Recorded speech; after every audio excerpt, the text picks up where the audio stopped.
Guys कैसे हो। अभी दोपहर के 1:15 हो रहे हैं और बहुत हैवी रेन हो रही है। बट मेरा फ्रंट कैमरा ऐसे नहीं, इसमें है फैसिलिटी, इसलिए मैं कैप्चर नहीं कर पा रही हूँ।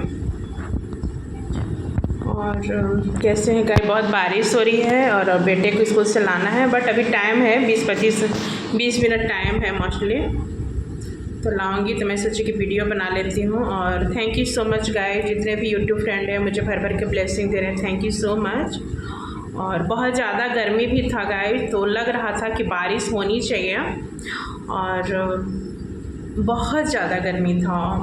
तो मुझे लगता था कि गर्मी के मौसम में, मुझे लगता था क्वेश्चन का आंसर लगता था कि मेरे को लगता था कि गर्मी में इतनी हॉट क्लाइमेट होती है, फिर भी वो जो चुभने वाली गर्मी नहीं लगती है, क्योंकि लू के गर्म हवा में भी पिंचिंग वाला नहीं रहता था। और इसमें हवा भी नहीं चलती है अगस्त सितंबर में, और बहुत चुभने वाली गर्मी लगती है। बट कल मैं एक सर का, मैं उनको आइडियल मानती हूँ, एक सर का मैं ब्लॉग देखी और मेरे को क्वेश्चन का आंसर मिल गया। क्योंकि वो बोले, जो जिसका हर व्यक्ति के मन में क्वेरेज रहता है कि आखिर अगस्त सितंबर में जो गर्मी पड़ता है, असहनीय गर्मी पड़ता है। तो वो सर की ब्लॉगिंग में था, उसी टॉपिक पे था, तो उन्होंने क्लियर किया कि किस वजह से है। तो बहुत अच्छा लगा, क्वेश्चन का आंसर मिल गया।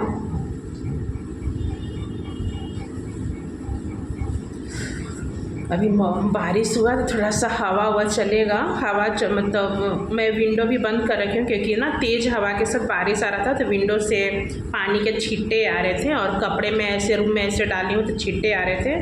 और ग्लासेस है ना, विंडो में ग्लासेस लगा हुआ है, तो इसीलिए बार बार हवा से ऐसे ऐसे हो रहा था, तो इसीलिए मैं विंडो बंद कर रखी हूँ। बट फिर भी अंदर में हो तो मौसम कूल लग रहा है, उसका इफेक्ट है कि आज सारा दिन कूल लगेगा, अच्छा लगेगा। और बताइए गाइस, आप लोग का लंच हुआ? मैं तभी लेट, मंगल था, मंदिर जाती, बट करते करते काम करते करते लेट हो गया, तो नहीं जा पाई। 2-3 बार से नहीं जा पा रही, कुछ ना कुछ रीज़न हो जा रहा है। कभी पूजा पाठ हो गया था उधर, और कुछ ना कुछ रीज़न हो जा रहा है गाइस, इसलिए नहीं जा पा रही हूँ। और आज तो टाइम ही नहीं मिला, करते करते मैं सोची कि फाइनल में काम करके 11:30 में फ्री हुई।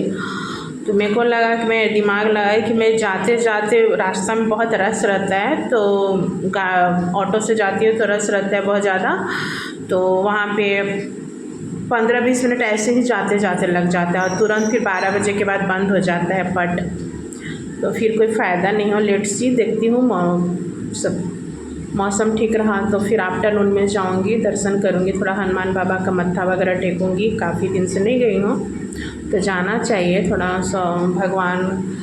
और आजकल हनुमान बाबा जो मंकी फॉर्म में दिखते हैं, मुझे छत पे दिखते हैं, किसी के बाउंड्री वॉल पर दिखते हैं, बहुत अच्छा लगता है।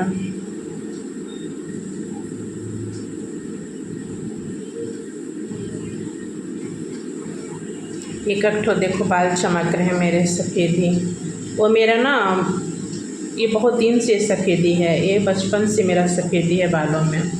एक आध ठो, तो मेरी फ्रेंड लोग ना बोलती थी ना कि एक आध ठो ऐसे बालों में सफ़ेदी जैसा रहता था, तो मेरी फ्रेंड लोग बदमाशी बोलती थी ना कि एक ऐसे तो नोच दो। बट नहीं, ऐसे जो एक आध बाल ऐसे नहीं नोचना चाहिए, उससे है ना कि एक तो है कि कभी भी बालों को जो नॉर्मल हेयर फॉल हो रहा है उसको होने दें। बट जो होता है ना कि लोग ऐसे कभी लड़ाई झगड़े में ऐसे बाल नोच देते हैं, चाहे फिर खुद से लगता है कि बाल एक आध को पका हुआ है तो ऐसे उखाड़ देते हैं, कि बाकी में कितने लोग का मानना है कि अगर एक बाल अगर पक गया तो सारे बाल उसके इफेक्ट से पक जाएंगे। बट ऐसा नहीं है कुछ, ये मेरा 8-10 साल से बाल ये वाला पका हुआ है, बट ऐसा कुछ नहीं है। तो कितने लोग बोलते हैं उखाड़ देना चाहिए, लेकिन नहीं उखाड़ना चाहिए, क्योंकि पता है ये लेनी की देनी हो, थोड़ी सी लापरवाही लेनी की देनी हो जाते हैं। मैं बता दूं कि जब मैं छोटी थी, हमारे नज़दीक में, नियर एंड डियर में बता रही हूँ, कि जैसे होता है ना बच्चे में आपस में झगड़ा करते हैं, तो ये सच्ची घटना है। बचपन में जब छोटी थी तो हमारे दूर के ही नियर डियर में, मतलब गांव में, विलेज में, तो बच्चे बच्चे में जैसे होता है ना कि झगड़ा करते हैं, कोई बच्चे पेंसिल के लिए झगड़ा करते हैं, कोई बच्चे खाने के लिए झगड़ा करते, उसी में बच्चे बच्चे में झगड़ा किए, दोनों बहनें झगड़ा की और एक ने उसके पूरे बाल को ऐसे, झगड़ा में होता है ना कि बच्चे को पता नहीं लगता, आक्रोशित हो जाते हैं और वाइल्डली मतलब जंगली टाइप का बिहेव करने थे। तो पूरा एक गुच्छा, एक बहने ने दूसरी बहनों का एक गुच्छा बाल ऐसे उखाड़ दिए और गुच्छा उखाड़ी तो वो तो भाई बच्चों को तो उतना पेन नहीं होता है, आपस में उसने भी उसका बाल उखाड़ा, उसने भी उसका बाल उखाड़ा, बट किसी किसी का कहते हैं ना कि होनी पर किसी का बस नहीं रहता है। दोनों एक दूसरे का बाल इतना इतना इतना इतना इतना इतना उखाड़े, दोनों एक बहने, जरूरी नहीं है कि एक ही बहने किसी दूसरे का उखाड़े बाल, दोनों बहनें एक दूसरे से, एक ने कहा कि तू मेरा बाल उखाड़ी, तो दूसरों ने भी उसका दोनों हाथ से पकड़कर उसका भी बाल उखाड़ी, दोनों बहनें इतना इतना बाल उखाड़ी। बट कहते हैं कि दोनों बहनें का बाल उखाड़ा बट एक बहने का कुछ नहीं हुआ, और जो दूसरी बहने का जो बाल उखाड़ा था पता नहीं अंदर अंदर उसका होता है ना, कभी भी एक गलती आप लोग भी मत क्या कीजिएगा, जैसे कुछ लोग बच्चों को पिटाई करते हैं तो बालों को पकड़ के, कुछ माएँ का देखती हूँ कि बच्चों को पिटाई करते तो बालों को ऐसे पकड़ के खींचते हैं, कहीं कहीं मैं देखती हूँ कि कुछ बच्चे आपस में झगड़ा करते थे ऐसे बाल खींचते हैं, कहीं कहीं पहले तो टीचर्स लोग भी बच्चे होमवर्क नहीं, अब तो अलाउड नहीं है स्कूल में पिटाई करने का, बट पहले में हम लोग जब पढ़ते थे स्कूल में तो टीचर्स को भी अलाउड था, टीचर्स भी अगर होमवर्क नहीं है तो बाल ऐसे पकड़ लेते थे, या छड़ी से, गुरुजी का छड़ी में विद्या रहती थी तो टीचर्स बालों पे माथों पे मारते थे छड़ी से या फिर हाथ पे मारते थे। उस इंसिडेंस के बाद मैं टीचर्स को स्कूल में बोली कि सर हाथ में मार दीजिए बट माथे पर मत मारा कीजिएगा। नॉर्मली हम लोग के सर ना माथे पर डंडा छड़ी बरसाते थे, ज़्यादा नहीं, धीरे धीरे बरसाते थे कि क्यों नहीं होमवर्क बनाए। उस इंसिडेंस के बाद बंद ही कर दिए, हम लोग मना ही कर दिए सर को। तो क्या हुआ कि दोनों बहनें एक दूसरे का बाल उखाड़ी, बस एक बहने को कुछ नहीं हुआ, दूसरी बहन को अंदर अंदर वो धीरे धीरे धीरे धीरे वो बालों में अंदर से अंदर गांठ गिल्टी बनने लगा, अंदर ही अंदर ट्यूमर बन गया। वो जो बाल उखाड़ा गया उस जगह पर होता है कि पस आने लगा अंदर अंदर, और अंदर अंदर वो ट्यूमर में कन्वर्ट हो गया और ब्रेन ट्यूमर हो गया, और बहुत जल्दी, इतना जल्दी ब्रेन ट्यूमर हुआ, इतना जल्दी हुआ कि टाइम भी नहीं दिया। और मतलब वो बाल उखाड़ी थी, उसके बाद से उसको हमेशा दर्द रहता था, बट स्कूल जाते थे वो लोग बच्चे, दोनों बहनें। और ये नहीं है बच्चों की गलती है, बच्चों की गलती हो जाती है एक दूसरे से, बाल मन है, किसी का गलती नहीं था, दोनों बहनें एक दूसरे का बाल उखाड़ी थी। बट कहते होनी के सामने कुछ नहीं कर सकते हैं, एक बहने को कुछ नहीं हुआ। और 6 महीना के बाद एक बहने को सर दर्द की शिकायत हुई, फिर सर दर्द से तो सब लोग बोले उसके घर वाले कि शायद स्कूल में होमवर्क बनाना पड़ता है, पढ़ाई के वजह से सर दर्द है। और सर दर्द होते होते होते होते इतना तेज़ होने लगा, फिर फाइनली फिर सिम्टम जो मैं ट्यूमर का पहले भी बताई हूँ, फिर भी मैं बताऊँगी कि उसको साइड इफ़ेक्ट ट्यूमर का जो होता है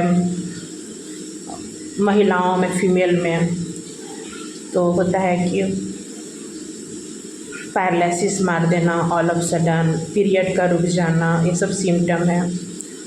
और सर दर्द के साथ उल्टी होना, ये सब होने लगा। फिर जब वहाँ पे न्यूरो सर्जन के पास उन लोग बाहर दिखाए तो मालूम चला कि इतनी बड़ी ट्यूमर है, इतनी बड़ी ट्यूमर है कि ऑपरेशन भी कराने से कोई फ़ायदा नहीं है। और poor family, they are poor family. तो फिर देखते देखते टाइम ही नहीं दिया। तो वही मैं कहती हूँ, कभी भी बच्चों को भी पिटाई करे ना तो बाल कभी नहीं नोचे। जब बच्चे भी आपस में झगड़ा करते थे एक दूसरा का बाल पकड़ के खींचते, नहीं खींचना चाहिए। क्योंकि मेरी आंखों देखी बचपन की घटना है, जो मैं दूर गांव में ही किसी का मैं देखी थी।